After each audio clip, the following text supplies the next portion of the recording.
ada uang segitu. Ya ampun Putri, kamu pelit banget sih. Gaji gede tapi sama keluarga sendiri perhitungan. Perkenalkan, namaku Putri. Usiaku baru menginjak 26 tahun ketika aku memutuskan untuk menikah dengan pria yang sangat kucintai, Mas Bagus. Kami bertemu di sebuah acara pernikahan teman, dan sejak saat itu, hatiku terpaut padanya. Mas Bagus bukanlah pria dengan wajah tampan seperti bintang sinetron, tapi ia memiliki senyum yang hangat dan mata yang jujur.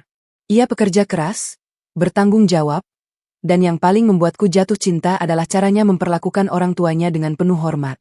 Aku pikir, pria yang baik pada orang tuanya pasti akan baik pula pada istrinya.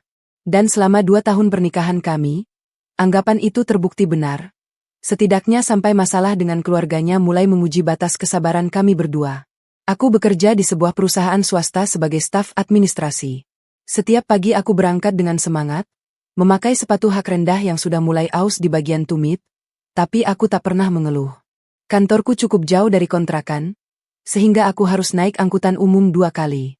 Tapi aku menikmati perjalanan itu, menikmati hiruk-pikuk kota yang mulai ramai, karena aku tahu di ujung perjalanan ada pekerjaan halal yang memberi nafkah tambahan untuk keluargaku.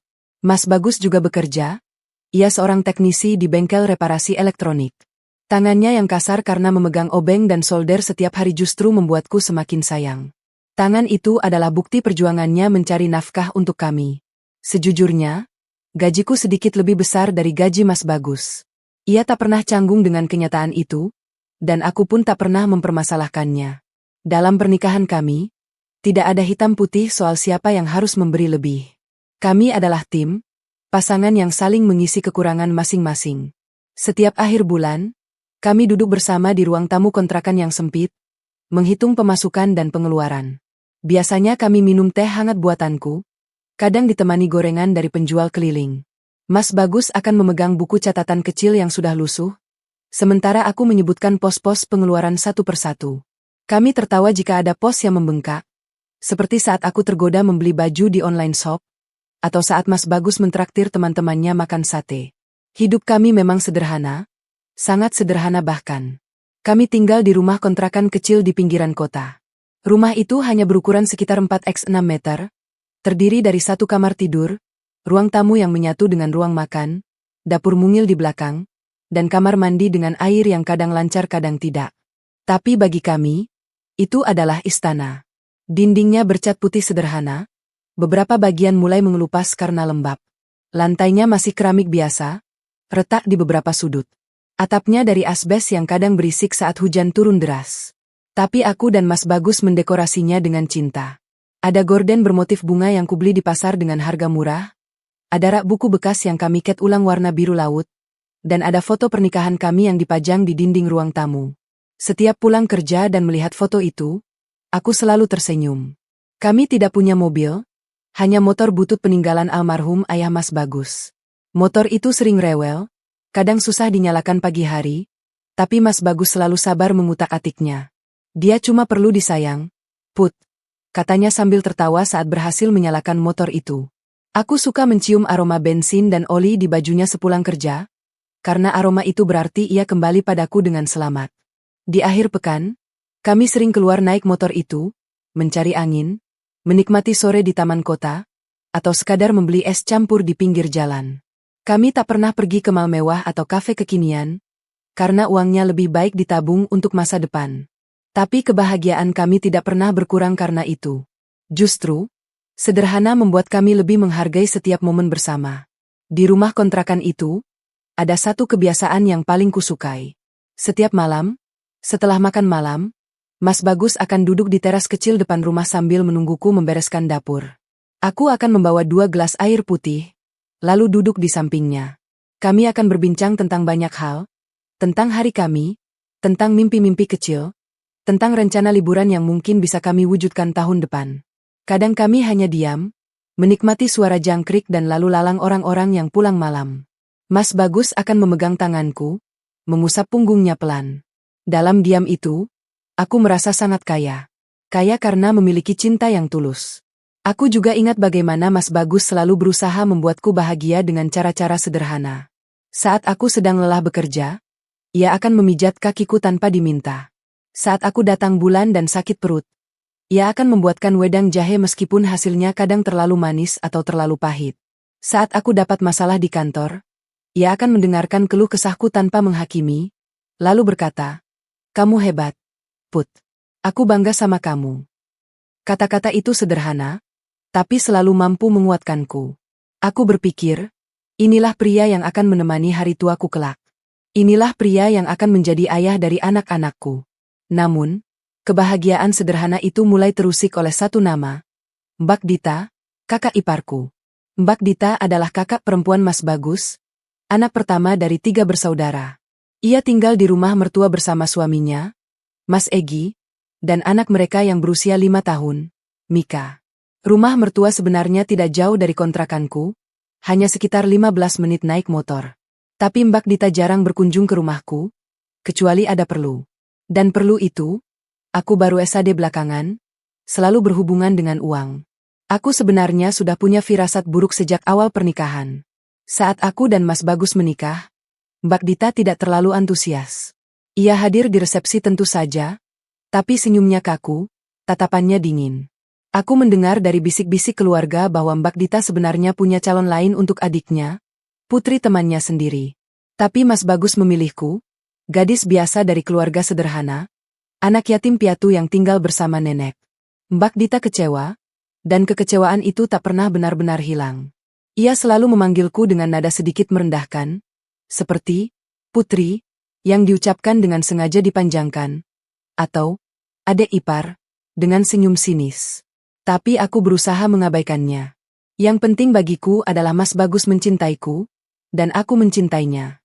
Yang penting adalah kami bisa membangun rumah tangga yang harmonis meski di kontrakan sempit. Yang penting adalah setiap malam, sebelum tidur, Mas Bagus akan mencium keningku dan berbisik, "Makasih ya, udah mau jadi istriku." Dengan bisikan itu, semua kelelahan dan kekhawatiran lenyap. Aku tidur dengan tenang dalam pelukannya, bermimpi indah tentang masa depan yang cerah. Tapi ternyata, badai tak pernah datang dengan tanda-tanda yang jelas. Ia datang perlahan, seperti angin sepel yang berubah menjadi puting beliung. Dan bagi kami, badai itu bernama Mbak Dita. Mbak Dita tinggal di rumah mertua bersama suaminya, Mas Egi, dan anak mereka yang berusia 5 tahun, Mika. Rumah mertua adalah rumah besar bergaya kolonial peninggalan kakek buyut Mas Bagus, dengan halaman luas dan pohon mangga tua di depan. Dulu, rumah itu mungkin megah, tapi sekarang catnya mulai pudar dan beberapa genteng bocor saat hujan. Meski demikian, bagi Mbak Dita, rumah itu adalah panggung untuk menunjukkan eksistensinya. Ia selalu memastikan tamu yang datang melihat ruang tamu yang ditata rapi dengan sofa kulit sintetis dan hiasan dinding bermotif emas. Di sudut ruangan, ada etalase kaca yang memajang koleksi piring cantik dan gelas kristal, semua hasil mencicil, tentu saja. Suami Mbak Dita, Mas Egi, bekerja sebagai staf marketing di sebuah dealer motor dengan gaji UMR. Setiap bulan, gajinya habis untuk biaya sekolah Mika, pulsa untuk promosi, dan bensin. Sisanya pas-pasan untuk kebutuhan sehari-hari. Tapi gaya hidup Mbak Dita lain cerita. Ia bak ibu-ibu sosialita kampung, dengan segala atribut yang melekat. Setiap pagi, setelah mengantar Mika ke sekolah, ia akan berganti pakaian dengan daster bermotif macan tutul atau gamis payet, lalu nongkrong di warung kopi langganannya. Warung kopi itu bukan warung biasa, tempatnya sederhana, tapi Mbak Dita selalu memesan kopi susu kekinian dengan harga 2 kali lipat kopi biasa, hanya karena gelasnya Instagramable. Media sosial adalah dunia kedua Mbak Dita. Ia rajin mengunggah foto-foto dengan keterangan yang dibuat seolah-olah hidupnya sangat mewah. Foto nongkrong di kafe diberi caption, "Me time with my favorite coffee," kilauan minuman panas, padahal kafe itu adalah warung kopi pinggir jalan dengan tikar plastik. Foto belanja baju di pasar diberi caption, "Shopping Day. Love this new outfit tas belanja 2 hati," padahal bajunya hasil nawar sampai dapat harga murah. Foto arisan dengan ibu-ibu kompleks diberi caption, "Bersama sahabat, berbagi kebahagiaan hati dengan Pita," padahal di balik layar ia bergosip tentang siapa yang pakai baju KW dan siapa yang suaminya selingkuh. Arisan lingkungan adalah kegiatan favorit Mbak Dita. Ada 3 arisan yang ia ikuti, arisan RT, arisan pengajian, dan arisan momschool tempat Mika sekolah. Iuran arisan bervariasi, mulai dari 50.000 hingga 300.000 per bulan. Tapi Mbak Dita selalu ingin terlihat paling gaya di setiap pertemuan. Ia akan memakai baju baru, tas baru, atau perhiasan baru, meskipun untuk itu ia harus berutang atau menunda membayar kebutuhan lain. Suatu kali, tetangga bercerita padaku bahwa Mbak Dita pernah membeli sepatu branded KW Super hanya untuk dipakai sekali di acara arisan. Setelah itu, sepatu itu dijual lagi dengan harga murah karena butuh uang. Gaya hidup seperti itu tentu saja mengundang masalah, tapi Mbak Dita sepertinya tak pernah belajar. Awalnya, semua baik-baik saja. Suatu hari, sekitar 3 bulan setelah pernikahanku dengan Mas Bagus, Mbak Dita menghubungiku. Itu pertama kalinya ia meneleponku secara pribadi. Selama ini komunikasi kami hanya sebatas basa-basi di acara keluarga. Aku ingat hari itu aku sedang di kantor, mengetik laporan bulanan, ketika ponselku bergetar. Nama, Mbak Dita, muncul di layar. Aku agak terkejut, tapi segera menjawab. Put, pinjam dulu 300.000 buat makan. Ya? Lupa bawa uang. Mas Egi lagi dinas luar kota, Mika minta jajan terus. Nanti dibayar habis Mas Egi pulang. Suaranya terdengar sedikit panik, meyakinkan. Dengan tulus, tanpa berpikir panjang, aku mengirimkan uang itu. Iya, Mbak. Santai saja. Yang penting Mika bahagia. Pikirku, ini adalah bentuk tolong-menolong antar keluarga. Lagi pula, Mbak Dita kan kakak iparku sendiri. Masa ia aku tega menolak? Aku ikhlas, tanpa pamrih, tanpa berharap lebih. Bagiku, menolong keluarga adalah investasi kebaikan. 2 minggu kemudian, ia menghubungi lagi. Kali ini suaranya lebih cemas. Put, Mika sakit. Masuk angin parah, demam tinggi. Pinjam 500.000 dulu buat bawa ke dokter. Ya, dompetku ketinggalan di rumah. Aku langsung panik mendengar Mika sakit. Keponakanku satu-satunya itu lucu dan menggemaskan. Aku segera mentransfer uang. Semoga Mika lekas sembuh, Mbak. Doain dari sini. Mbak Dita mengucapkan terima kasih dengan nada lega, dan aku merasa senang bisa membantu. Kali ini, aku memberikannya lagi. Tapi dalam hati kecil, mulai muncul sedikit harapan agar ada itikat baik untuk mengembalikan. Bukan karena aku pelit, tapi karena kami juga hidup pas-pasan. Setiap rupiah berharga buat kami. Tapi aku segera mengusir pikiran itu. Mungkin Mbak Dita lupa, mungkin nanti kalau sudah punya uang ia akan mengembalikan. Seminggu berselang, teleponnya berderai lagi. Kali ini suaranya ceria, tidak seperti sebelumnya. Put, lagi sibuk? Ikut arisan? Nih, Put. Semua ibu-ibu pada ikut. Pinjam 1 juta dulu? Ya. Buat setoran. Nanti dibayar setelah arisan dapat rejeki. Aku menghela napas panjang. Arisan? Ia meminjam uang untuk arisan? Sementara aku dan Mas Bagus belum pernah ikut arisan karena takut tidak bisa membayar iuran bulanan. Tapi aku tetap mengirimkannya. Iya, Mbak. Tak ada pilihan lain. Lagi pula, ia janji akan membayar. Mungkin kali ini benar. Lalu, jadilah rutinitas baru. Setiap bulan, Mbak Dita akan meminjam 1 juta dengan alasan yang sama, setoran arisan. Kadang dengan nada memelas, kadang dengan nada seperti memaksa. Put, bulan ini arisan lagi. Tolong transfer 1 juta ya. Atau, Put, uang arisanku belum turun, pinjam dulu. Atau, Put, ibu-ibu pada bayar, masa aku enggak? Setiap kali aku mentransfer, rasa gelisahku bertambah. Aku mulai mencatat semua pinjaman itu di buku kecil, diam-diam. Bukan untuk ditagih, tapi hanya agar aku tahu berapa banyak yang sudah keluar dari rekeningku. Aku tak berani bilang pada Mas Bagus, karena ia pasti akan berkata, "Sudahlah, dia keluarga." Tapi di dalam hati, aku bertanya-tanya, sampai kapan ini akan berlangsung? Apakah Mbak Dita tidak punya malu? Ia tahu persis kami hidup sederhana, kontrakan, naik angkutan umum, sementara ia setiap hari nongkrong di kafe, pamer tas baru, foto dengan kopi mahal. Aku tak pernah mengomentari, karena takut dianggap iri. Tapi rasanya perih melihat uang hasil jerih payahku dipakai untuk hal-hal yang tidak penting. Suatu malam, aku memberanikan diri berbicara pada Mas Bagus. Mas, Mbak Dita tuh sering banget pinjam uang. Udah berkali-kali. Belum ada tanda-tanda mau dibayar. Mas Bagus hanya tersenyum tipis, menepuk pundakku. Ia sedang memegang obeng, memperbaiki kipas angin yang rusak. Matanya tetap fokus pada baling-baling kipas, seolah itu lebih penting dari kekhawatiranku. Sudahlah, Put. Percaya aja sama kakak iparmu. Lagi pula, dia kan keluarga. Nanti juga pasti dibayar kalau sudah punya uang. Aku nggak tahu, Mas. Aku mulai khawatir. Uang kita juga nggak banyak. Kita masih bisa makan, kan? Masih bisa bayar kontrakan. Ia menatapku sebentar, lalu kembali ke kipas angin. Ya, sih. Nah, berarti aman. Jangan terlalu dipikirin. Yang penting kita sehat, kita bisa bekerja. Lagi pula, Mbak Dita itu kakakku satu-satunya. Masa kita tega kalau dia susah? Tidak ada pembelaan untukku. Tidak ada usul untuk menagih. Hanya pasrah, seperti biasanya.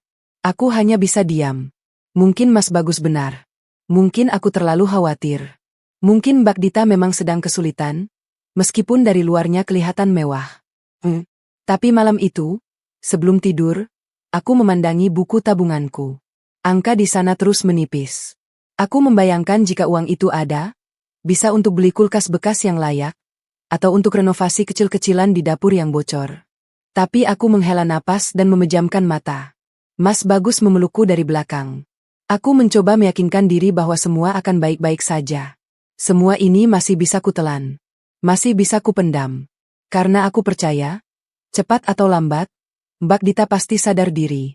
Ia pasti akan mengembalikan uang itu, atau setidaknya berhenti meminjam. Tapi aku salah.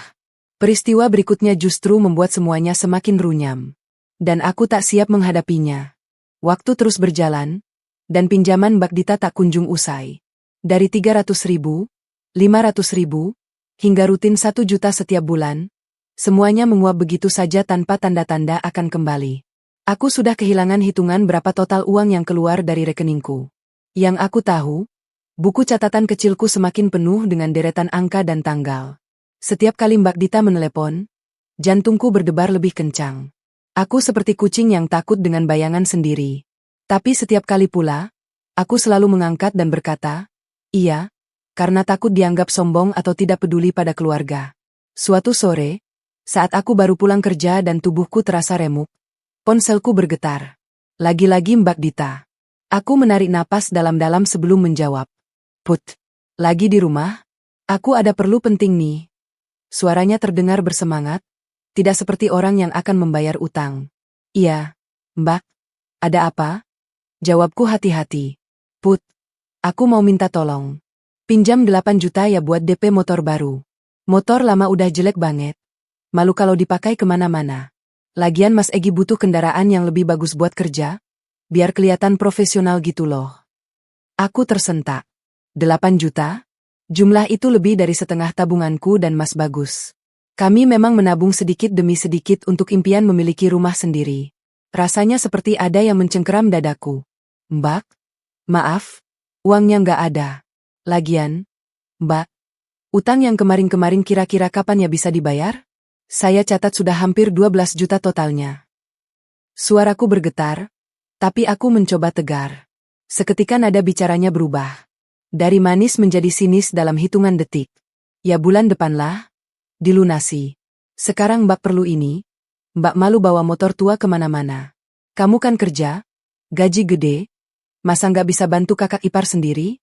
Ayo dong, Put, cepat transfer. Mbak udah di dealer nih, salesnya nungguin. Aku terdiam. Di dealer?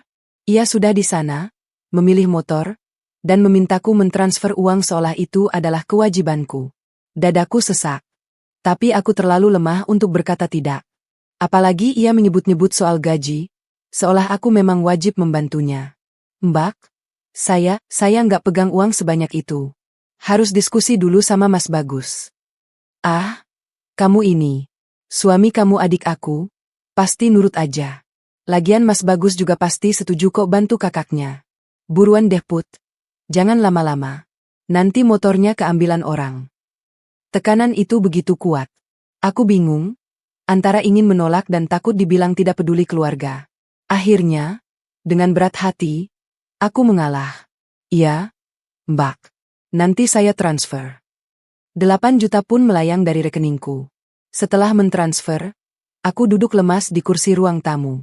Rasanya seperti mimpi buruk. Jumlah sebanyak itu, untuk DP motor, sementara Mbak Dita belum pernah mengembalikan utang-utang sebelumnya. Air mataku hampir tumpah. Tapi kutahan. Mas Bagus belum pulang. Aku ingin cerita padanya, tapi juga takut ia akan berkata hal yang sama. Sudahlah, dia keluarga. Malam harinya, Mas Bagus pulang dengan wajah lelah. Bajunya kotor karena seharian memegang mesin-mesin rusak. Aku sudah menyiapkan makan malam sederhana, nasi, tumis kangkung, dan telur dadar. Kami makan dalam diam. Aku tak punya selera makan, hanya mengaduk-aduk nasi di piring. Put, kamu kenapa? Kok diam aja? Tanyanya akhirnya. Aku mengangkat wajah. Mas, hari ini Mbak Dita pinjam uang lagi. Buat DP motor. 8 juta. Wajah Mas Bagus berubah. Ia meletakkan sendoknya. 8 juta? Gitu doang. Aku kaget. Bukannya marah atau khawatir, ia malah bertanya enteng. Mas, ini 8 juta. Bukan 8.000. Uang tabungan kita. Ya Mbak Dita kan butuh. Put. Lagian dia pasti balikin kok. Jangan terlalu dipikirin. Ia kembali menyuap nasi. Mas, dia belum pernah balikin utang-utang sebelumnya. Total udah hampir 12 juta. Ditambah 8 juta jadi 20 juta. Mas nggak khawatir. Mas Bagus menghela napas. Put, kamu ini. Kakak aku bukan penipu. Dia cuma lagi butuh. Nanti kalau udah punya uang, pasti dibayar.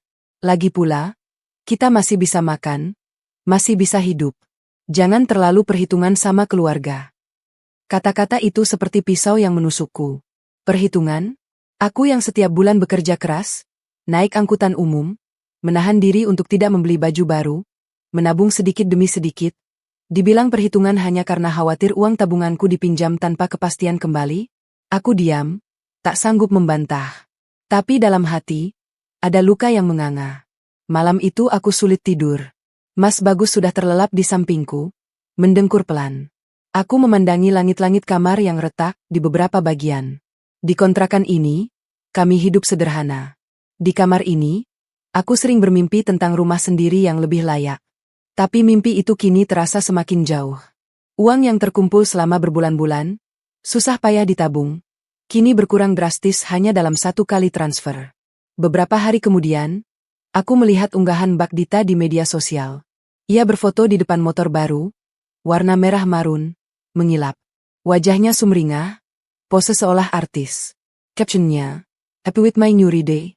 Akhirnya bisa jalan-jalan lebih stylish sepeda motor 2 kilauan. Foto itu mendapatkan puluhan likes dan komentar pujian dari teman-temannya. Aku memandangi foto itu lama, merasakan perih yang tak terkatakan.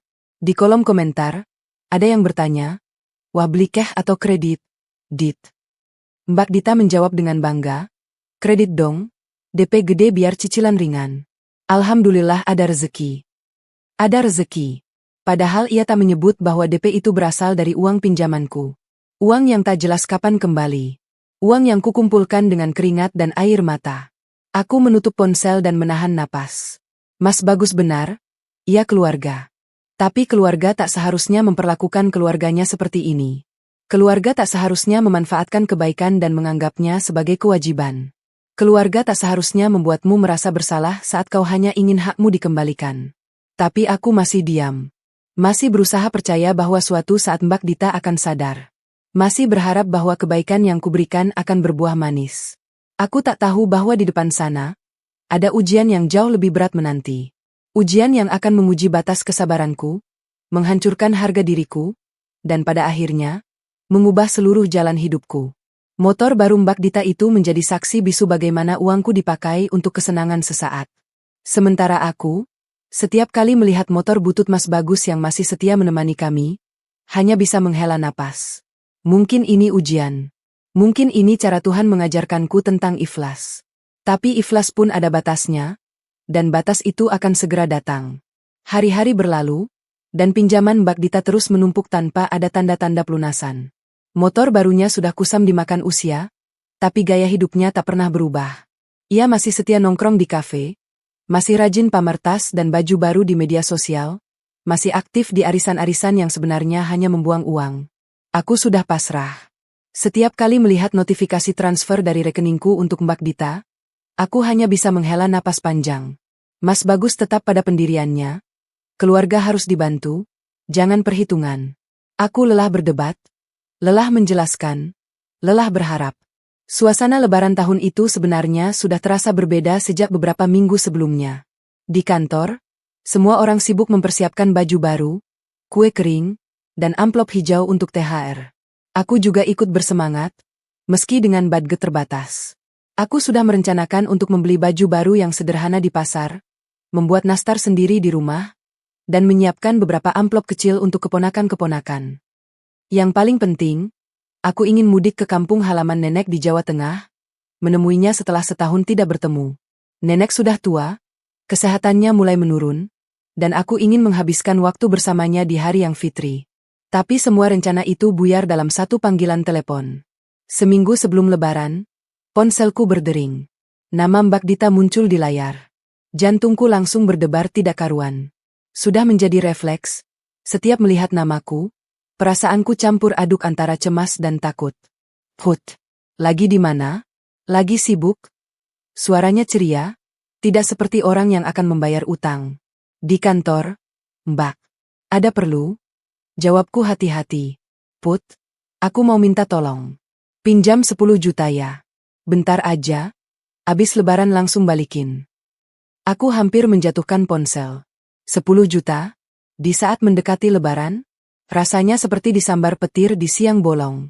Mbak, 10 juta? Buat apa? Buat beli baju baru? Perhiasan dikit lah biar kelihatan mewah pas silaturahmi. Kamu tahu kan, Lebaran itu harus tampil oke. Semua keluarga pada kumpul, aku malu kalau kelihatan biasa aja. Lagian kamu kan dapet THR, masa nggak bisa bantu? THR? Ia menyebut THR-ku. Seolah uang itu adalah miliknya juga. Aku mencoba menenangkan diri.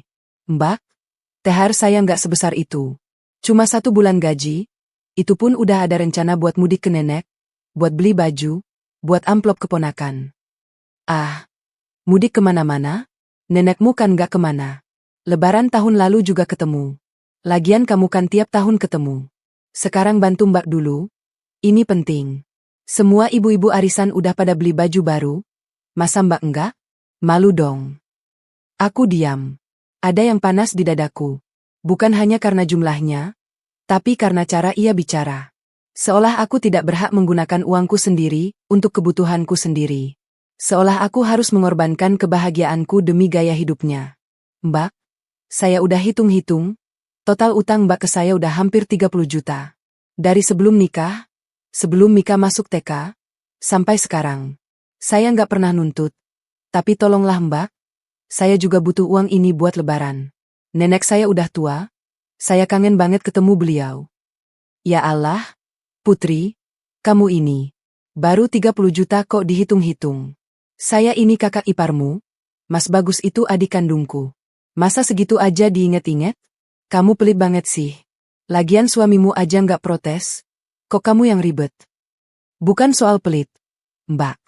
Ini soal hak. Saya kerja keras, saya nabung, saya juga punya kebutuhan.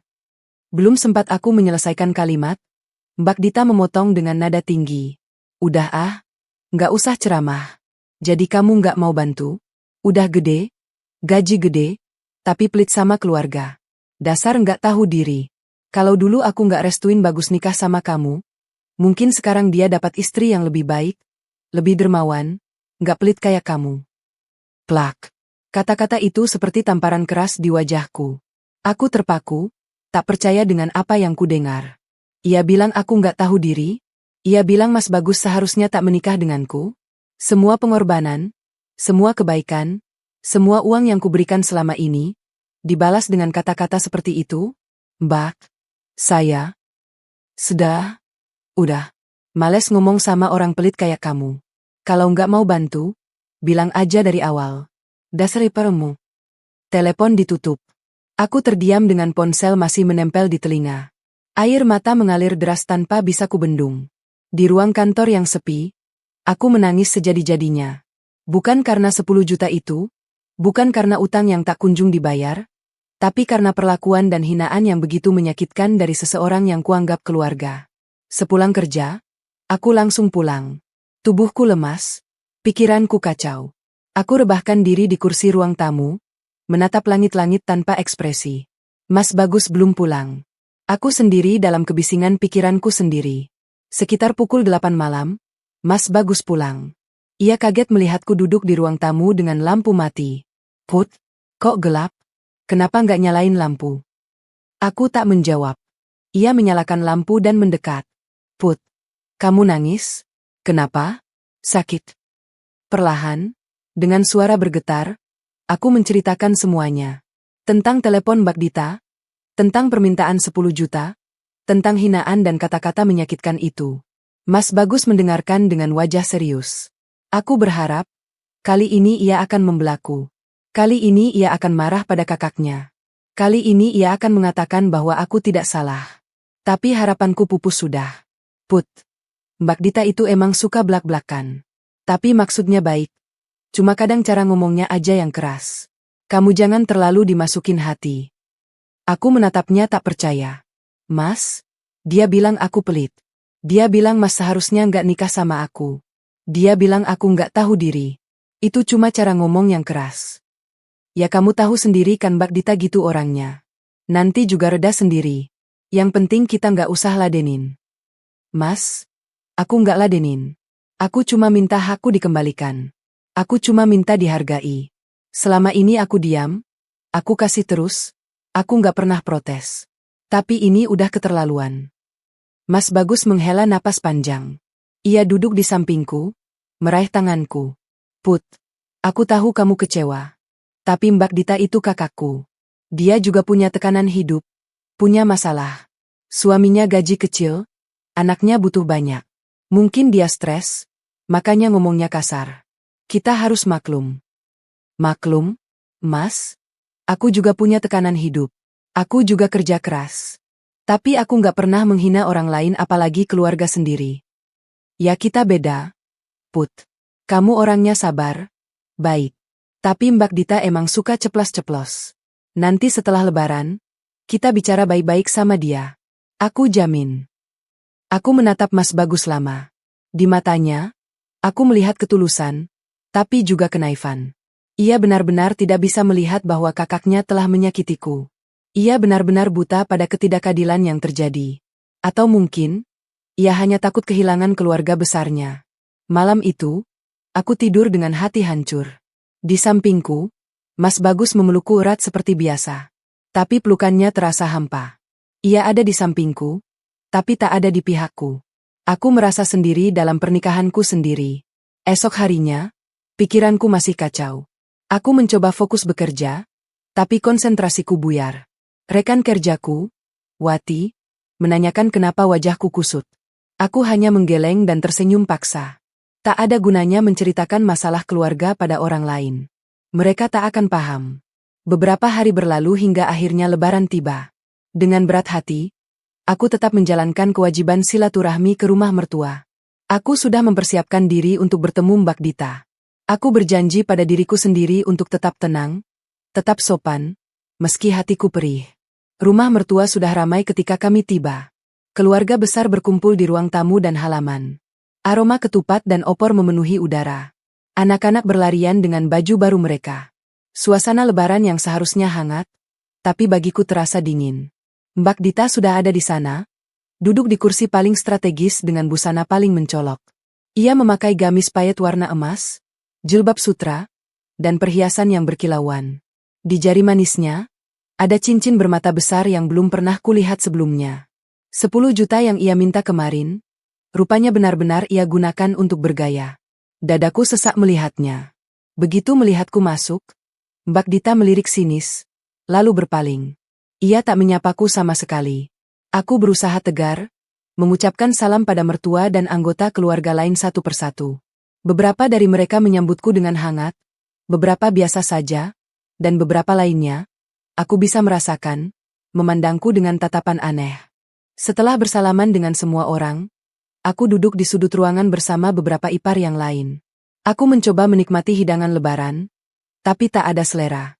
Mataku terus mencari Mas Bagus, tapi ia asyik mengobrol dengan sepupu-sepupunya di halaman. Tak lama kemudian, aku mendengar tawa dari arah Mbak Dita. Ia sedang mengobrol dengan beberapa bibi dan sepupu. Awalnya aku tak menghiraukan, tapi telingaku menangkap namaku disebut. Iya, Bei, itu loh adik iparku yang baru datang tadi. Istri Bagus. Dasar sombong, udah gede gaji, pelit banget. Pas aku minta pinjam buat lebaran, dia nolak mentah-mentah. Padahal aku kan cuma minta 10 juta, kecil tuh buat dia. Aku terpaku. Ia membicarakan aku di belakangku, dengan nada dan cerita yang dipelintir. Ah masa? Kirain orangnya baik. Sahut seorang bibi. Baik di depan doang, Bi. Aslinya perhitungan banget. Sama keluarga sendiri aja pelit. Apalagi sama orang lain. Udah gitu, dia suka ngomongin aku katanya boros. Padahal kan aku cuma pengen tampil rapi pas lebaran. Salahnya apa? Masa jadi istri harus kumal? Bibir-bibir lain mulai bergumam. Beberapa menoleh ke arahku dengan tatapan tajam. Yang lain berbisik-bisik di belakang tangannya. Aku seperti terpojok di kursiku sendiri. Tak ada yang membelaku. Tak ada yang bertanya versi ceritaku. Kasian banget Mas Bagus, dapat istri kayak gitu. Celetuk salah satu sepupu. Dulu aku udah ingetin, jangan nikah sama cewek kampung. Nggak tahu tata krama. Tapi ya itu, Mas Bagus ngel. Sekarang rasain. Sahut Mbak Dita dengan tawa kecil. Aku tak sanggup mendengar lebih lama. Aku bangkit dan berjalan ke belakang rumah, mencari tempat sunyi. Di dapur belakang, aku bersandar di dinding dan menangis diam-diam. Air mata mengalir deras, membasahi jilbabku. Suara tawa dan obrolan riuh dari ruang tamu terdengar samar, seperti suara dari dunia lain yang tak lagi menerimaku. Disinilah aku, di hari yang fitri, di hari kemenangan, justru merasakan kekalahan paling pahit dalam hidupku. Dihinakan, difitnah, dan dikhianati oleh orang-orang yang seharusnya menjadi keluargaku. Dan yang paling menyakitkan, Mas Bagus, suamiku, entah di mana, entah tahu atau tidak, entah peduli atau tidak. Aku benar-benar sendiri.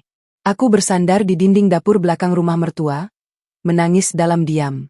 Suara tawa dan obrolan dari ruang tamu terdengar samar, seperti berasal dari dunia yang berbeda. Dunia di mana aku tidak lagi diterima. Di dunia itu, mereka tertawa, bercengkrama, menikmati kebersamaan keluarga. Sementara aku, di sini, di sudut kotor belakang rumah, menangis karena fitnah yang dilontarkan orang yang mengaku keluargaku sendiri. Beberapa saat aku membiarkan air mata mengalir. Tangisku tertahan, hanya sesenggukan kecil yang tertelan suara riuh rendah dari dalam. Aku tak ingin ada yang melihatku lemah. Aku tak ingin memberi mereka amunisi baru untuk dibicarakan. Tapi dadaku sesak, begitu sesak, hingga rasaku ingin berteriak sekencang-kencangnya. Putri, kamu di sini rupanya. Aku menoleh. Seorang wanita parubaya berdiri di ambang pintu dapur. Ia Tante Rina, adik ipar mertuaku yang jarang aku temui. Ia tinggal di luar kota dan hanya pulang saat lebaran. Wajahnya menunjukkan kekhawatiran. Aku buru-buru menyeka air mata, berusaha tersenyum. Iya, Tante.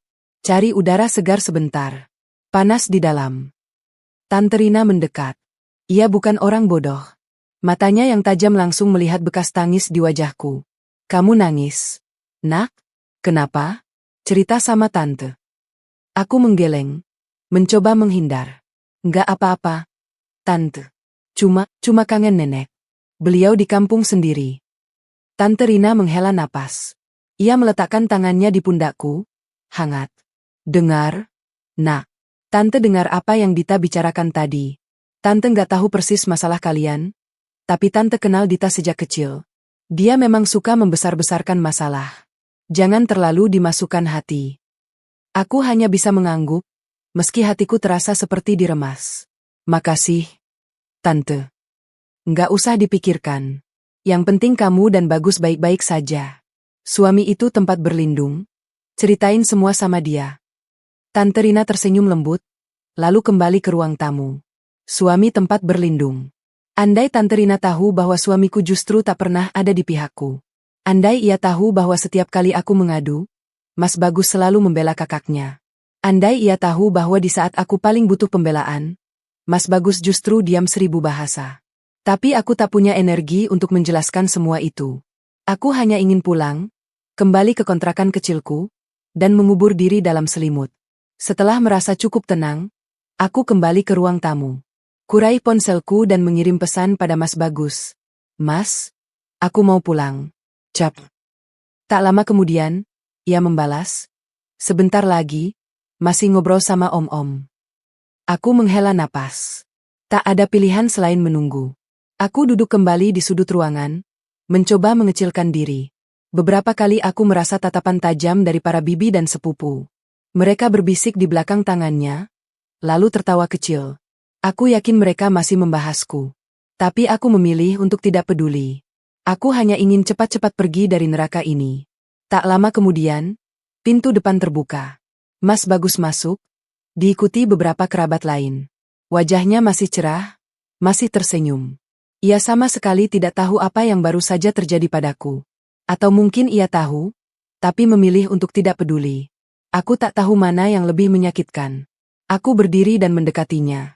Mas, kita pulang sekarang ya? Aku capek. Mas Bagus menatapku, lalu mengangguk. Iya. Sebentar, pamitan dulu sama orang tua. Kami berjalan menuju ruang tengah tempat mertua duduk. Di sana, Mbak Dita masih duduk dengan pose angkuhnya. Begitu melihatku, ia menyeringai tipis. Aku membuang muka. Setelah pamitan pada mertua, kami berjalan keluar. Di halaman, Mbak Dita tiba-tiba menyusul. Bagus, sini. Mas Bagus, sini dulu. Mas Bagus menoleh. Ada apa? Mbak? Mbak Dita melirikku sekilas, lalu menarik Mas Bagus ke samping. Mereka berbicara agak jauh, tapi angin membawa potongan-potongan kalimat yang cukup untuk kudengar. Dia tuh, dari tadi di dalam, mukanya cemberut aja. Bikin suasana nggak enak. Masa lebaran aja bete. Lagian dia ngomongin aku ke Tante Rina, bilang aku jahat. Awas ya, kamu harus bisa ngatur istri. Aku terpaku. Jadi ia memutarbalikkan fakta lagi. Ia bilang aku yang mengomongkannya, padahal justru dialah yang memfitnahku di depan keluarga. Dadaku mendidih, tapi sebelum aku sempat bereaksi, Mas Bagus sudah kembali padaku. Sudah, ayo pulang, katanya datar. Di perjalanan pulang, aku diam di boncengan. Angin malam berhembus, tapi tak mampu mendinginkan kepalaku yang panas. Sesampainya di kontrakan, aku langsung masuk kamar dan merebahkan diri. Mas Bagus ikut masuk, duduk di pinggir ranjang. Put, kamu kenapa sih dari tadi? Mbak Dita bilang kamu bikin suasana nggak enak di rumah. Aku menatapnya tak percaya. Ia percaya pada kakaknya, tanpa bertanya padaku lebih dulu. Mas, kamu tahu apa yang dia lakukan di dalam tadi? Dia ngomongin aku di depan bibi-bibi dan sepupu. Dia bilang aku pelit, sombong, nggak tahu diri. Dia bilang Mas Bagus salah nikah sama aku. Dia bilang aku cewek kampung nggak tahu tata krama. Itu yang dia lakukan. Mas Bagus diam. Wajahnya berubah, tapi tak jelas marah atau apa. Mbak Dita emang suka lebay. Tapi mungkin kamu juga harus introspeksi. Mungkin ada sikapmu yang bikin dia sebel. Aku terdiam. Kata-katanya seperti pukulan kedua setelah pukulan pertama dari Mbak Dita. Jadi ini salahku? Mas, aku yang difitnah, aku yang dihina, tapi kamu bilang aku harus introspeksi. Bukan gitu, Put. Maksudku, kita harus lihat dari dua sisi. Mungkin Mbak Dita punya alasan. Alasan apa? Mas? Alasan apa dia pinjam uang bertahun-tahun gak dibayar? Alasan apa dia minta 10 juta buat beli perhiasan? Alasan apa dia bilang aku pelit karena gak mau ngasih? Alasan apa dia fitnah aku di depan keluarga? Alasan apa? Mas? Suaraku meninggi. Untuk pertama kalinya, aku berani melawan. Tapi Mas Bagus malah terlihat tersinggung. Kamu jangan keras-keras gitu, Put. Dia tetap kakakku. Dan aku istrimu. Aku berdiri, air mata mengalir lagi. Aku istrimu, Mas. Seharusnya kamu di pihakku. Seharusnya kamu bela aku. Tapi setiap kali ada masalah sama keluargamu, kamu selalu diam. Kamu selalu suruh aku mengalah. Kamu selalu bilang itu keluarga, harus dimaklumi. Sampai kapan? Mas? Sampai aku hancur. Mas Bagus terdiam. Ia menunduk, tak berani menatapku. Tapi diamnya justru lebih menyakitkan daripada kata-kata. Kamu gak jawab, Mas? Sampai kapan aku harus mengalah? Sampai tabungan kita habis? Sampai harga diriku hilang? Sampai aku gak punya suami yang membelaku? Mas Bagus mengangkat wajah. Matanya merah, tapi bukan karena menangis. Ada amarah di sana. Cuk, jangan pernah berani kamu melawan kakakku, Putri. Dunia serasa runtuh. Bentakan itu, dari mulut suamiku sendiri, orang yang seharusnya menjadi pelindungku, orang yang dulu kupikir akan selalu ada di sisiku.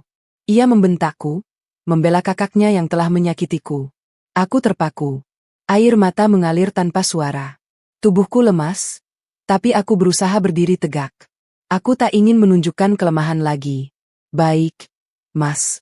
Aku mengerti sekarang. Aku tahu posisiku. Aku berjalan keluar kamar, menuju ruang tamu. Aku duduk di kursi kayu, memeluk lututku, dan menangis dalam sunyi. Di kamar, Mas Bagus tak menyusul. Ia memilih diam di sana, mungkin merenung, mungkin marah, mungkin tak peduli. Aku tak tahu. Malam itu, aku tidur di ruang tamu. Aku tak sanggup berada di kamar yang sama dengan pria yang baru saja menghancurkan hatiku. Aku membaringkan tubuh di kursi panjang yang sempit, memandangi langit-langit yang retak. Di luar, suara jangkrik terdengar sayu. Di dalam, hatiku menjerit dalam keheningan. Esok harinya, Mas Bagus berangkat kerja tanpa pamit. Aku mendengar langkah kakinya menjauh, lalu suara motor yang menderu pergi. Aku masih di ruang tamu, pura-pura tidur. Aku tak siap bertemu dengannya. Aku tak siap berpura-pura semuanya baik-baik saja. Di kantor, aku bekerja seperti robot. Mengetik, mengarsip, melayani telepon, semua kulakukan dengan autopilot. Pikiranku ada di tempat lain. Wati, rekan kerjaku, kembali bertanya. Put, kamu sakit? Wajahmu pucat banget. Aku menggeleng. Enggak apa-apa, Wat. Cuma kurang tidur. Ngomong-ngomong, Tehar udah cair belum? Rencana mudik gimana? Tanyanya mencairkan suasana. Udah cair sih, tapi kayaknya batal mudik. Aku tak bisa menahan air mata yang tiba-tiba menggenang. Wati kaget. Loh, kenapa? Ada apa? Cerita dong, Put. Kita teman dekat, masa ditutup-tutupin? Aku menghela napas panjang. Mungkin ada baiknya aku curhat pada seseorang. Mungkin dengan bercerita, bebanku berkurang sedikit. Perlahan, aku menceritakan semuanya pada Wati. Tentang Mbak Dita, tentang pinjaman yang tak kunjung kembali, tentang hinaan di hari lebaran, tentang bentakan Mas Bagus. Wati mendengarkan dengan serius. Sesekali ia menggeleng, sesekali menghela napas. Saat aku selesai bercerita, ia meraih tanganku.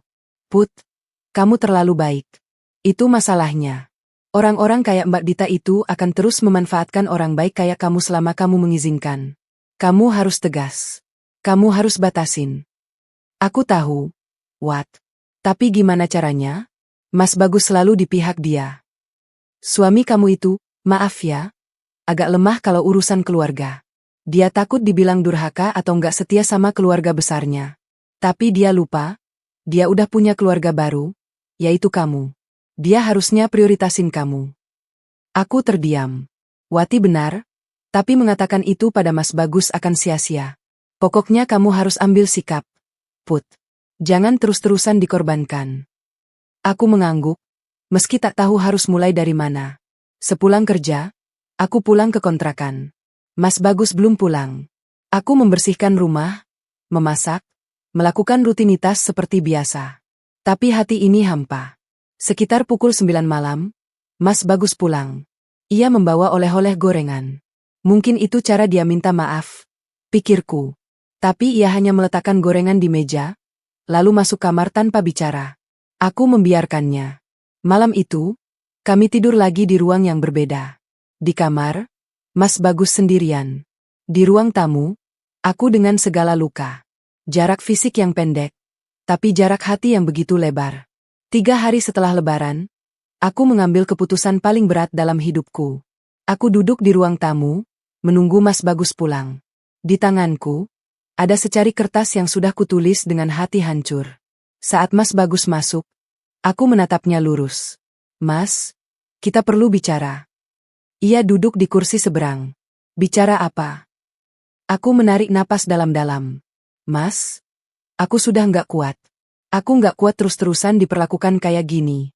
Aku nggak kuat lihat suamiku sendiri nggak pernah membelaku. Aku nggak kuat hidup dalam keluarga yang selalu merendahkanku. Mas Bagus diam.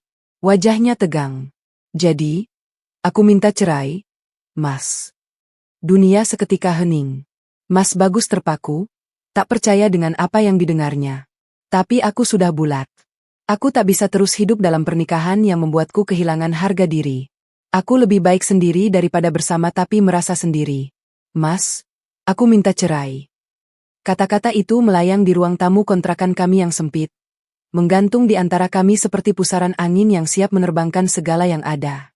Mas Bagus terpaku di kursi seberang. Wajahnya berubah dari tegang menjadi pucat dalam hitungan detik. Aku bisa melihat bola matanya bergerak cepat. Mungkin mencerna apa yang baru saja kukatakan. Mungkin mencari-cari kata yang tepat untuk merespon. Put, kamu serius? Suaranya serak, hampir tidak keluar. Aku mengangguk pelan, berusaha tegar meski hatiku hancur berkeping-keping. Aku serius, Mas. Aku sudah memikirkannya matang-matang. Aku nggak bisa terus begini. Mas Bagus menggeleng-geleng, masih tak percaya. Tapi alih-alih bertanya alasanku lebih dalam, atau memohon aku untuk berpikir ulang, ia malah diam. Ia hanya duduk di sana, memandangi lantai, seolah lantai keramik retak itu punya jawaban atas semua masalah kami. Aku menunggu, berharap ia akan mengatakan sesuatu, apapun, tapi yang ada hanyalah keheningan yang memuakkan. Akhirnya, aku bangkit dan masuk kamar. Aku mengeluarkan koper tua dari bawah ranjang, mulai memasukkan pakaian-pakaianku satu persatu. Tanganku gemetar, tapi aku paksakan. Setiap helai baju yang kulipat terasa berat, seperti ada timah di ujung jemariku. Beberapa kali air mata jatuh membasahi kain, tapi aku segera menyekanya. Aku tak boleh lemah sekarang. Di ruang tamu, Mas Bagus masih duduk di kursi itu. Ia tak bergerak, tak bersuara. Mungkin ia shock, mungkin ia tak percaya istrinya yang penurut ini tiba-tiba berani mengambil keputusan sebesar itu. Atau mungkin, ia memang tak peduli. Aku tak tahu lagi. Keesokan harinya, tanpa banyak bicara, aku pergi ke kantor pengacara. Seorang teman Wati merekomendasikan pengacara yang biasa menangani kasus perceraian. Bu Sari, begitu ia biasa dipanggil, adalah wanita parubaya yang tegas tapi ramah. Ia mendengarkan ceritaku dengan sabar, sesekali mengangguk, sesekali mencatat. Kasus ibu cukup jelas, katanya setelah aku selesai bercerita. Ada unsur kekerasan emosional dan ekonomi dari pihak keluarga suami, dan suami ibu tidak memberikan perlindungan. Itu bisa jadi alasan kuat untuk perceraian. Aku menghela napas lega, meski hatiku masih perih. Jadi, saya bisa menggugat cerai, Bu? Bisa. Tapi saya harus ingatkan, prosesnya mungkin tidak mudah. Apalagi kalau pihak keluarga suami ibu ikut campur. Mereka bisa mempersulit, bisa memfitnah ibu lebih parah lagi. Ibu siap? Aku menatap Bu Sari lurus. Saya sudah siap, Bu. Saya sudah terlalu lama diam. Sekarang waktunya saya bicara. Bu Sari tersenyum tipis. Bagus. Kalau begitu, mari kita siapkan dokumen-dokumen yang diperlukan. Beberapa minggu kemudian, gugatan cerai resmi dilayangkan ke pengadilan. Aku memilih untuk tidak tinggal di kontrakan selama proses berlangsung. Aku pindah sementara ke kos-kosan dekat kantor, tempat yang sederhana tapi tenang. Mas Bagus beberapa kali mencoba menghubungi, tapi aku tak mengangkat. Aku butuh waktu untuk menyembuhkan luka, untuk menguatkan diri. Kabar perceraian ini tentu saja cepat menyebar ke keluarga besar. Dan seperti yang sudah kuduga, Mbak Dita langsung mengambil peran sebagai juru bicara keluarga. Ia menyebarkan versi ceritanya sendiri, versi di mana akulah tokoh jahat yang meninggalkan suami baik-baik begitu saja. Aku udah bilang dari dulu, cewek itu nggak bener. Lihat kan sekarang, ninggalin Bagus begitu aja. Padahal Mas Bagus baik-baik, nggak pernah salah apa-apa. Dasar cewek nggak tahu diri. Begitu kurang lebih cerita yang beredar, menurut informasi dari sepupu yang masih baik padaku. Tapi puncaknya terjadi beberapa minggu kemudian. Sebuah acara keluarga digelar, pernikahan sepupu dari pihak mertua. Awalnya aku ragu untuk hadir. Tapi Bu Sari menyarankanku untuk datang, menunjukkan bahwa aku tak lari dari masalah dan siap bertemu siapapun. Tunjukkan bahwa ibu kuat, bahwa ibu tak takut pada fitnah mereka, katanya. Dengan hati berdebar, aku memutuskan untuk hadir. Aku datang sendiri, dengan busana sederhana namun rapi. Aku siap mental untuk bertemu mereka, termasuk Mbak Dita dan Mas Bagus. Aku tiba di lokasi resepsi, sebuah gedung pertemuan sederhana di pinggiran kota. Dari kejauhan, aku sudah melihat tenda putih dan dekorasi pernikahan khas kampung. Beberapa orang berseliweran, ada yang membawa nampan, ada yang duduk di kursi-kursi plastik. Aku menarik napas panjang, lalu melangkah masuk. Begitu kakiku menginjak area resepsi, aku bisa merasakan perubahan atmosfer. Beberapa orang menoleh, berbisik-bisik. Ada yang tersenyum canggung, ada yang pura-pura tidak melihat. Aku terus berjalan, mencari tempat duduk di pojok yang tidak terlalu ramai. Aku hanya ingin menunjukkan diri, lalu pergi. Tapi takdir berkata lain. Belum sempat aku duduk, suara nyaring yang kukenal baik memecah keramaian. Nah, itu dia datang. Si mantan ipar sombong. Semua mata tertuju padaku. Mbak Dita berjalan mendekat dengan langkah tegap, diikuti beberapa wanita lain yang kukenal sebagai bibi-bibi dan sepupu. Wajahnya penuh kemenangan, seolah aku adalah mangsa yang datang sendiri ke sarangnya. Lihat, lihat.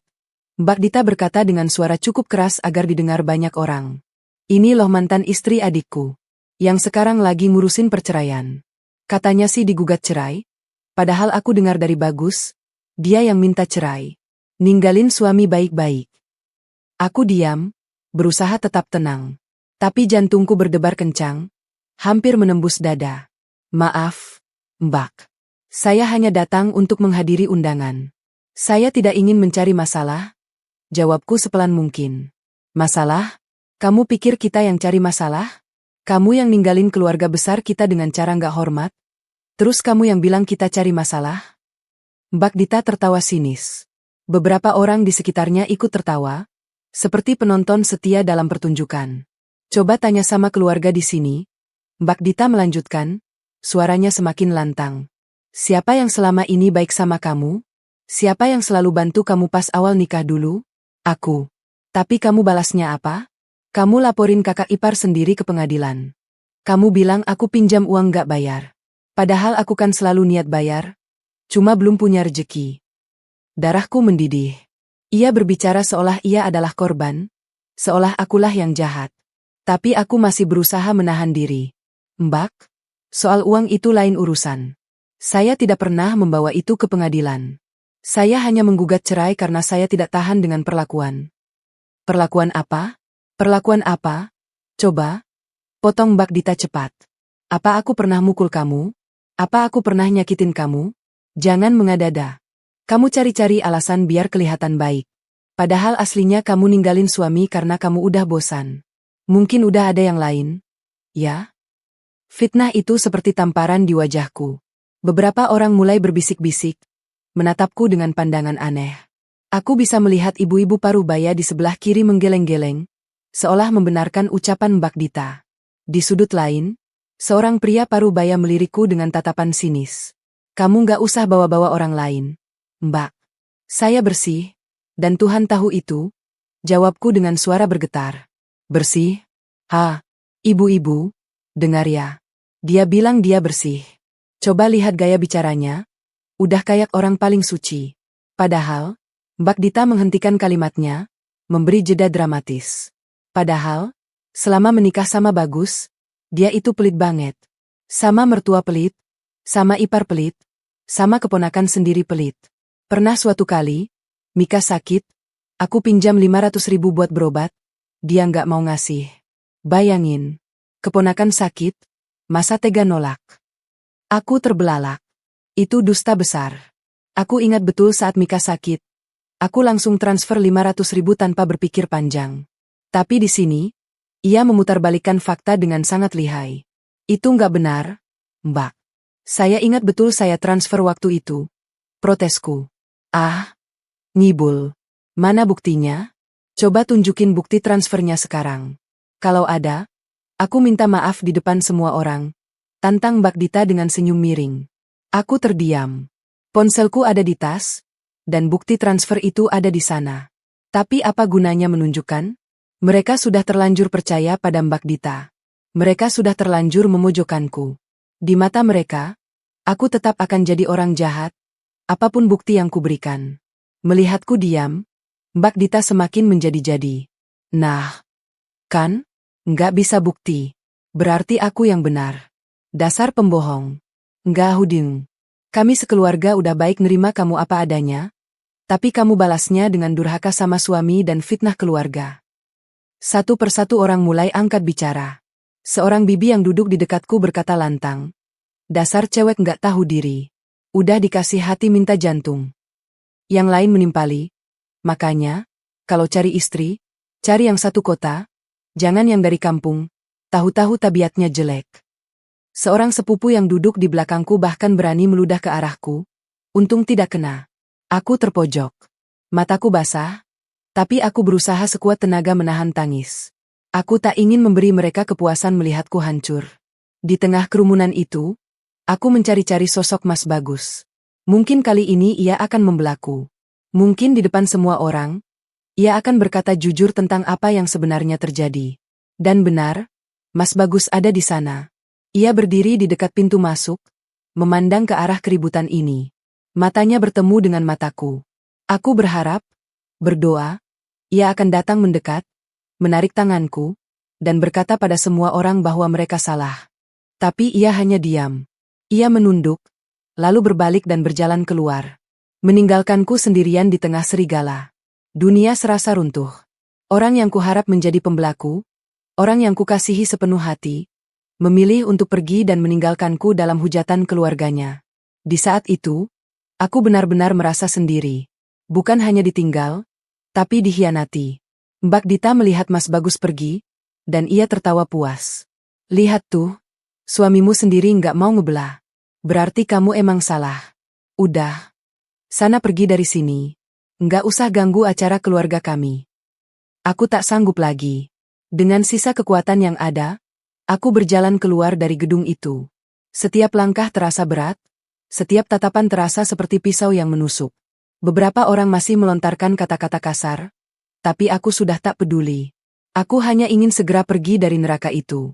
Di luar, hujan mulai turun. Gerimis tipis membasahi rambut dan bajuku. Aku terus berjalan menuju tempat parkir, tak peduli tubuhku basah. Air mata akhirnya tumpah, bercampur dengan air hujan yang membasahi wajah. Aku menangis, bukan karena fitnah mereka, bukan karena hinaan mereka, tapi karena Mas Bagus. Karena pria yang dulu kuanggap tempatku berlindung, kini memilih untuk pergi saat aku paling membutuhkannya. Di dalam mobil, aku duduk terpaku. Beberapa saat aku hanya menatap kaca depan yang basah, membiarkan hujan dan tangis mengalir bersamaan. Lalu, perlahan, sesuatu berubah dalam diriku. Rasa sakit itu mulai berbaur dengan tekad. Mereka pikir mereka bisa menghancurkanku dengan fitnah? Mereka pikir aku akan menyerah dan kembali merangkak? Tidak. Aku menyalakan mesin mobil, melaju pergi dari tempat itu. Di belakang, gedung resepsi semakin kecil di kaca spion. Bersamaan dengan itu, masa laluku juga semakin menjauh. Aku tak tahu apa yang akan terjadi ke depan. Tapi satu hal yang kupastikan, aku tak akan pernah kembali pada mereka. Aku akan bangkit, sendiri, dan membuktikan bahwa aku bisa hidup lebih baik tanpa mereka. Di luar, hujan semakin deras. Tapi di dalam hatiku, sesuatu yang baru mulai tumbuh.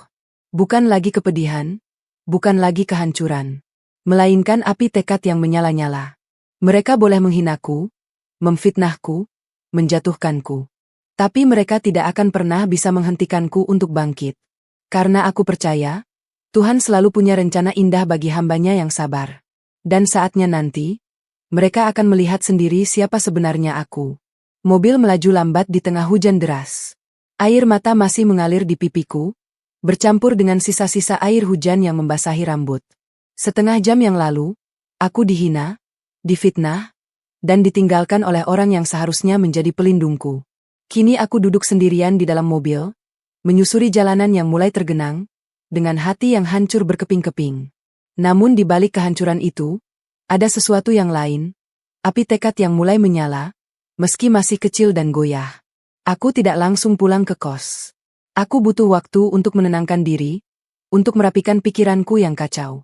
Aku memutar mobil menuju sebuah kafe kecil di pinggiran kota, tempat yang dulu sering kusinggahi bersama Wati. Kafe itu sederhana, dengan meja-meja kayu dan lampu temaram. Di sore yang hujan seperti ini, tempat itu sepi. Hanya ada beberapa pengunjung yang duduk di pojok dengan laptop mereka. Aku memesan secangkir coklat panas, lalu duduk di dekat jendela. Di luar, hujan masih mengguyur deras. Aku memandangi butir-butir air yang mengalir di kaca, membentuk garis-garis tak beraturan. Pikiranku melayang pada kejadian 1 jam terakhir. Pada fitnah Mbak Dita, pada tawa sinis para bibi, pada bisik-bisik pedas para sepupu. Dan terutama, pada punggung Mas Bagus yang menjauh, meninggalkanku di tengah kerumunan. Mengapa ia tak membelaku? Pertanyaan itu terus berputar di kepalaku. Aku tahu ia lemah terhadap keluarganya, tapi aku tak pernah menyangka ia akan selemah itu. Ia membiarkan istrinya dihajar habis-habisan oleh kakaknya sendiri, tanpa sepatah kata pun keluar dari mulutnya. Ia memilih pergi, memilih diam, memilih untuk tidak terlibat. Dan dalam diamnya itu, ia telah mengkhianati pernikahan kami sepenuhnya. Coklat panas di depanku sudah dingin, tak tersentuh. Aku terlalu sibuk dengan pikiranku sendiri. Beberapa kali air mata jatuh lagi, tapi kini aku tak lagi menahannya. Biar saja mengalir. Mungkin dengan menangis, semua beban ini bisa sedikit berkurang. Ponselku bergetar. Sebuah pesan dari Wati. Put, gimana? Udah pulang?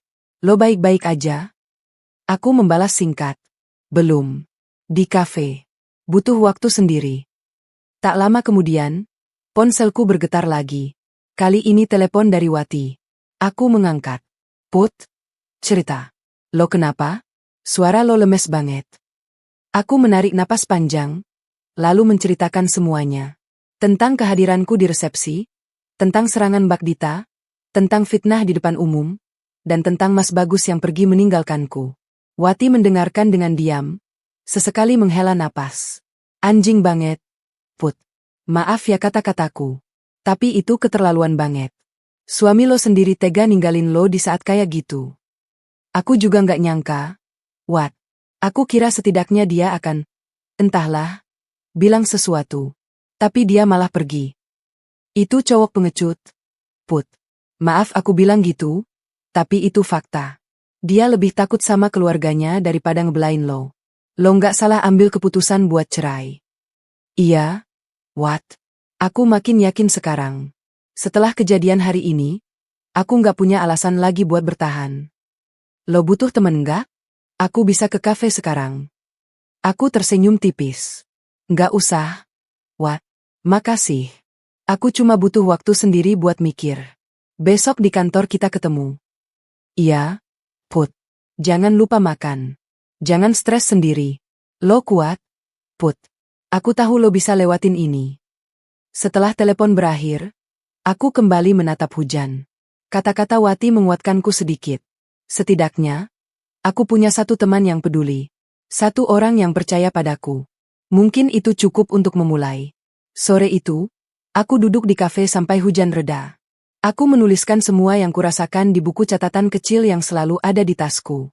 Menulis membantu menjernihkan pikiran. Aku tuliskan semua kepedihan, semua kekecewaan, semua kemarahan.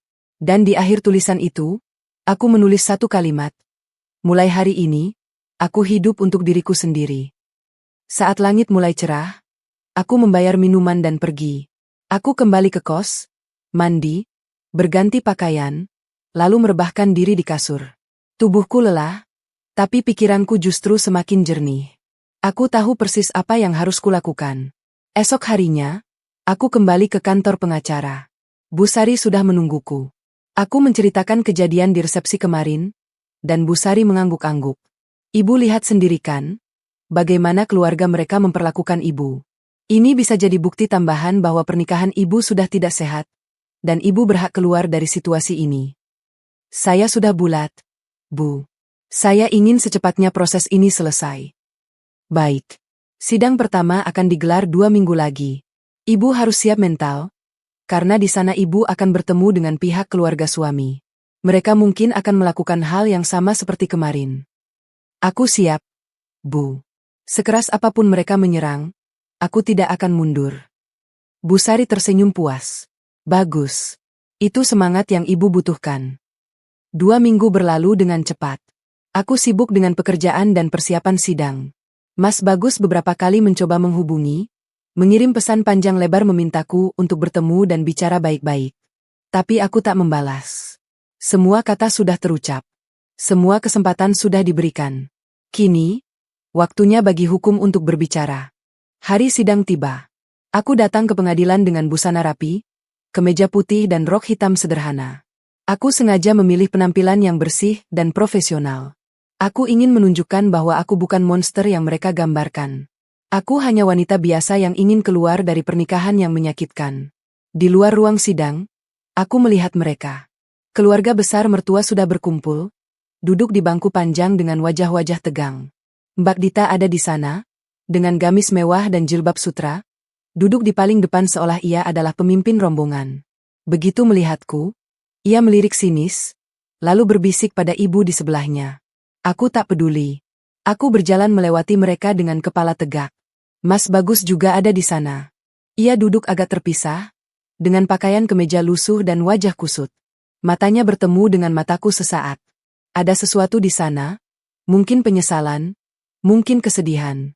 Tapi aku segera membuang muka. Tak ada gunanya lagi membaca perasaannya.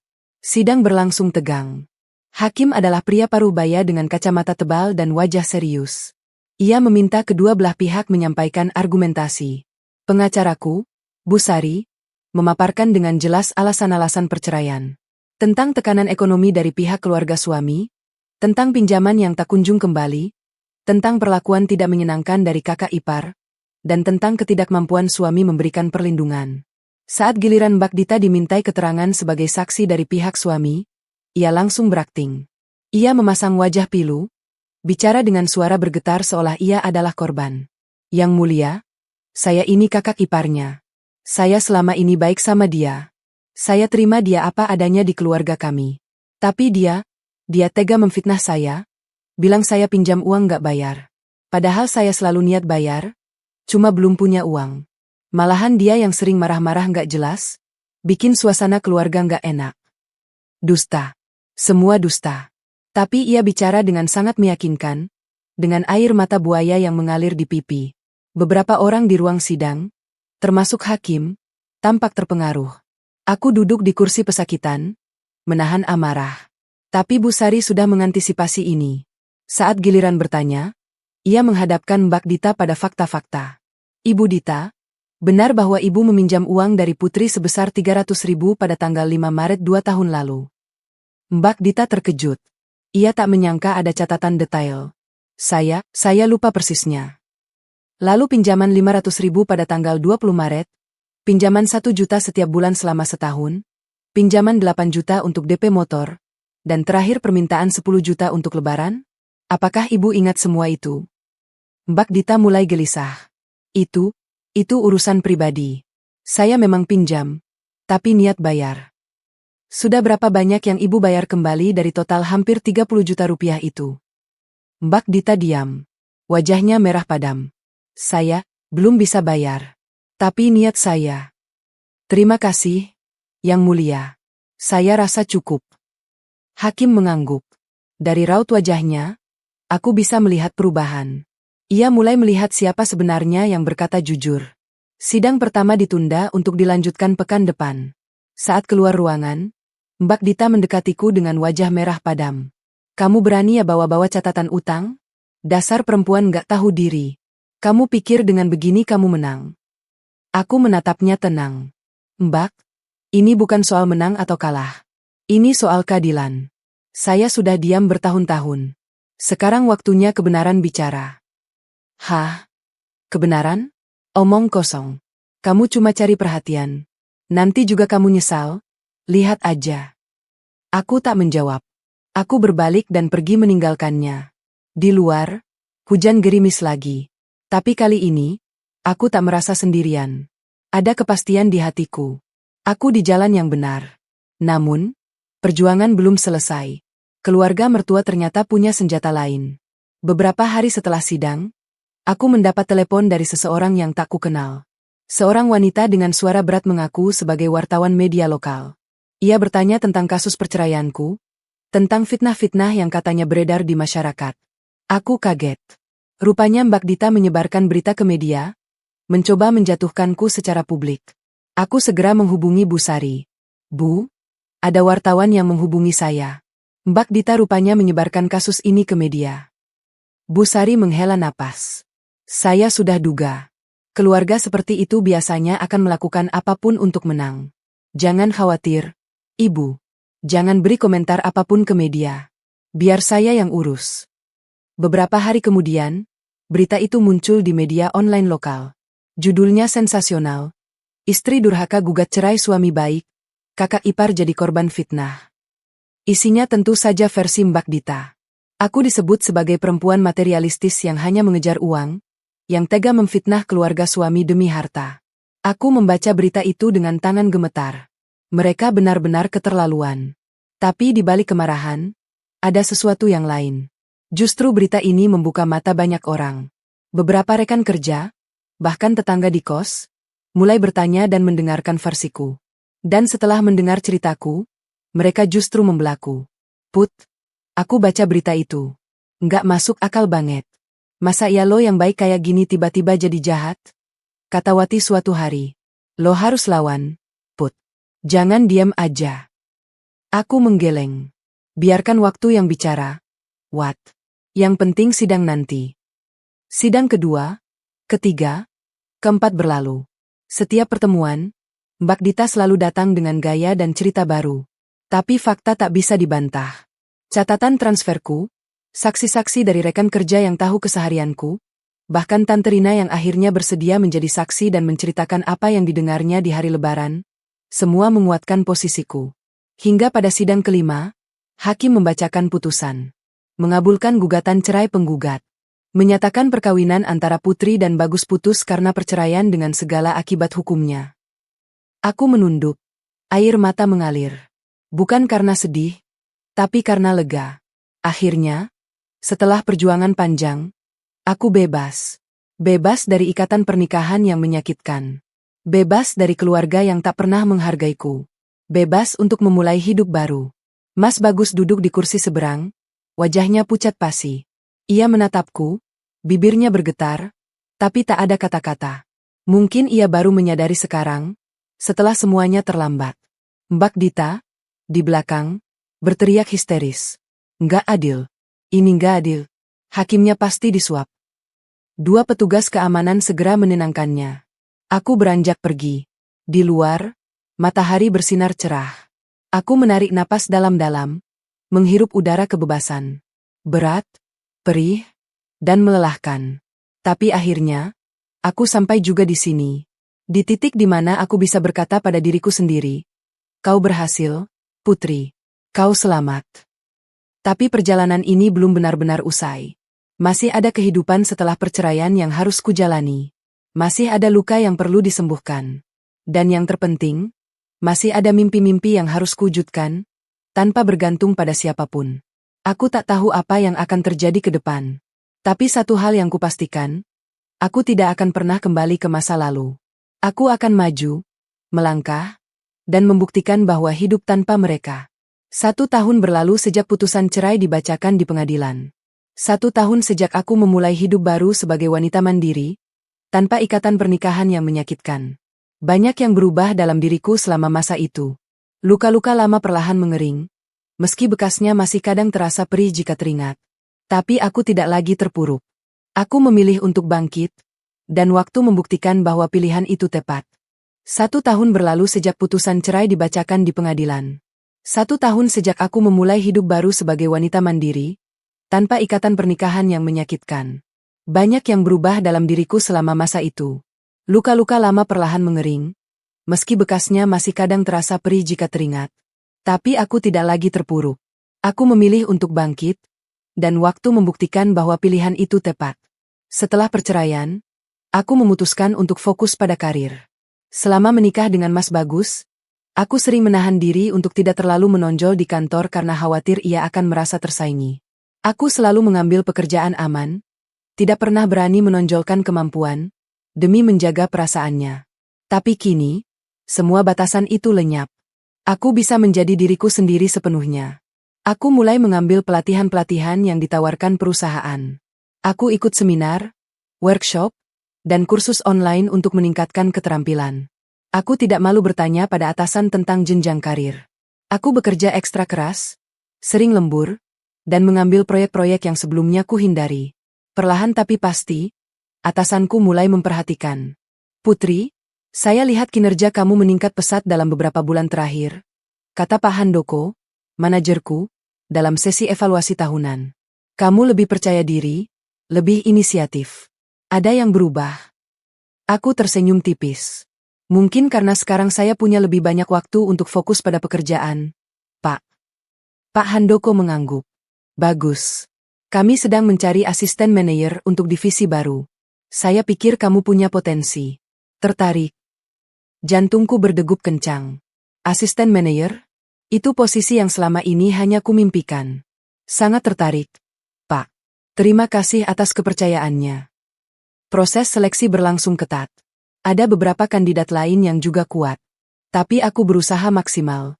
Aku menyiapkan presentasi terbaik, menunjukkan data-data kinerjaku, dan menjawab setiap pertanyaan dengan percaya diri. Dan ketika pengumuman tiba, namaku disebut sebagai asisten manajer baru. Aku menangis haru saat menerima kabar itu. Bukan hanya karena promosi, tapi karena ini adalah bukti bahwa aku bisa. Bahwa tanpa bergantung pada siapapun, aku mampu mencapai sesuatu. Gajiku naik signifikan, hampir 3 kali lipat dari sebelumnya. Fasilitas kantor juga bertambah, mobil dinas, tunjangan kesehatan, dan bonus tahunan yang lumayan. Hidupku berubah drastis dalam hitungan bulan. Aku pindah dari kos-kosan sederhana ke apartemen kecil di pusat kota. Bukan apartemen mewah, tapi cukup nyaman untukku sendiri. Ada dapur kecil, kamar tidur dengan jendela besar, dan ruang tamu yang bisa kupakai bersantai. Setiap pagi, aku bisa menikmati kopi sambil memandangi langit kota dari ketinggian. Rasanya seperti mimpi. Di kantor, aku semakin dihormati. Rekan-rekan kerja melihat perjuanganku. Wati, sahabatku, menjadi orang pertama yang memelukku saat promosi diumumkan. Lo hebat, Put. Gue bangga banget sama lo. Lo buktiin kalau lo bisa hidup lebih baik tanpa mereka. Mereka, yang dimaksud Wati tentu saja keluarga mantan suamiku. Sepanjang tahun ini, aku berusaha memutus kontak dengan mereka. Tak ada panggilan, tak ada pesan, tak ada pertemuan. Aku ingin luka itu benar-benar sembuh sebelum bertemu lagi. Tapi kabar tentang mereka tetap sampai padaku, entah dari mana. Konon, setelah perceraian kami, Mas Bagus hidup sendiri di kontrakan lama. Ia masih bekerja di bengkel reparasi elektronik dengan gaji yang tak kunjung naik. Beberapa teman yang masih berhubungan dengannya bercerita bahwa ia sering terlihat murung, jarang bergaul, dan kerap mengeluh pada teman-temannya tentang penyesalannya. Gue nyesel, Van. Harusnya gue dengerin Putri. Harusnya gue bela dia. Sekarang semua udah terlambat. Mendengar itu, hatiku terenyuh. Bukan karena aku masih mencintainya, tapi karena aku tahu, ia sebenarnya bukan orang jahat. Ia hanya lemah. Terlalu lemah untuk melawan keluarganya. Dan kelemahan itu telah menghancurkan pernikahan kami. Tapi kabar tentang Bagdita jauh lebih mencengangkan. Gaya hidup hedonnya akhirnya berbuah petaka. Aku mendapat cerita dari sepupu yang dulu baik padaku, bahwa Mbak Dita kini terjerat utang di mana-mana. Ia meminjam dari rentenir, dari pinjaman online, dari koperasi, bahkan dari tetangga-tetangganya. Jumlah utangnya mencapai puluhan juta rupiah. Semua berawal dari kebiasaannya meminjam uang untuk bergaya. Setelah tidak bisa lagi meminjam dariku, ia beralih ke sumber-sumber lain. Awalnya pinjaman kecil, lalu membesar, dan akhirnya tak terkendali. Bunga pinjaman online yang mencekik membuat utangnya menggunung. Tagihan datang silih berganti, mengetuk pintu rumah mertua setiap hari. Mertuaku sampai malu bukan kepalang. Rumah yang dulu menjadi pusat pertemuan keluarga kini sering didatangi penagih utang. Mereka datang dengan preman-preman, berteriak-teriak di depan rumah, memaki-maki, bahkan pernah hampir memukuli Mas Egi. Polisi beberapa kali datang, tapi penagih utang selalu kembali karena Mbak Dita tak kunjung membayar. Dan puncaknya, Mas Egi, suami Mbak Dita, akhirnya angkat kaki. Ia tak tahan lagi dengan gaya hidup istrinya yang terus menguras dan tak pernah mau tahu diri. Ia pergi dari rumah, meninggalkan surat cerai di atas meja. Kabarnya, ia kini tinggal di kota lain dan memulai hidup baru. Mika, anak mereka yang berusia 6 tahun, ikut dengan Mas Egi. Mbak Dita ditinggal sendiri, dengan tumpukan utang dan aib yang tak terperi. Aku mendengar kabar itu dengan perasaan campur aduk. Ada rasa iba, tentu saja. Terutama pada Mika, anak polos yang harus menanggung perceraian orang tuanya. Tapi di sisi lain, aku juga merasa ini semacam keadilan. Bukan karena aku senang melihat penderitaannya, tapi karena ini konsekuensi logis dari pilihan hidupnya. Selama ini ia hidup di atas uang pinjaman, bergaya dengan utang, dan merendahkan orang yang membantunya. Kini, semua itu berbalik menimpanya. Karma itu nyata, Put, kata Wati suatu hari saat kami makan siang bersama. Lihat tuh Mbak Dita, dulu pamer sana-sini, sekarang malah lari-larian sama penagih utang. Mas Bagus juga, dulu nggak mau dengerin lo, sekarang malah nyesel seumur hidup. Aku menghela napas. Aku nggak senang lihat mereka susah, Wat. Tapi aku juga nggak bisa bilang ini nggak adil. Mereka menuai apa yang mereka tanam. Lo baik banget, Put. Masih bisa mikir gitu setelah semua yang mereka lakuin ke lo. Aku tersenyum. Bukan baik, Wat. Cuma, aku sudah lelah menyimpan dendam. Lelah itu berat. Lebih baik aku fokus bangun hidupku sendiri. Dan memang itulah yang kulakukan. Setahun setelah perceraian, hidupku jauh lebih baik. Aku punya karir yang cemerlang, teman-teman yang mendukung, dan yang terpenting, harga diri yang kembali utuh. Aku tak lagi merasa kecil atau tak berharga. Aku tahu siapa diriku, dan aku bangga dengan perjalanan yang sudah kulalui. Suatu sore, saat aku sedang bekerja di kantor, seorang sekretaris mengetuk pintu. Bu Putri, ada tamu. Katanya mau ketemu ibu. Aku mengernyit. Tamu? Siapa? Ibu Dita, Bu. Katanya kakak ipar ibu. Jantungku berhenti sejenak. Mbak Dita datang ke kantorku. Setelah setahun tak bertemu, tiba-tiba ia muncul. Aku menarik napas panjang, mencoba menenangkan diri. Suruh tunggu di ruang tamu. Saya akan ke sana sebentar. Aku berdiri, merapikan blazer, lalu melangkah keluar ruangan. Di ruang tamu, duduk seorang wanita yang hampir tak kukenal. Rambutnya kusut, wajahnya pucat dan kuyu, bajunya lusuh tak seperti dulu. Itu Mbak Dita, tapi seperti versi hancur dari dirinya yang dulu. Ia menatapku dengan mata sembab, penuh harap dan juga ketakutan.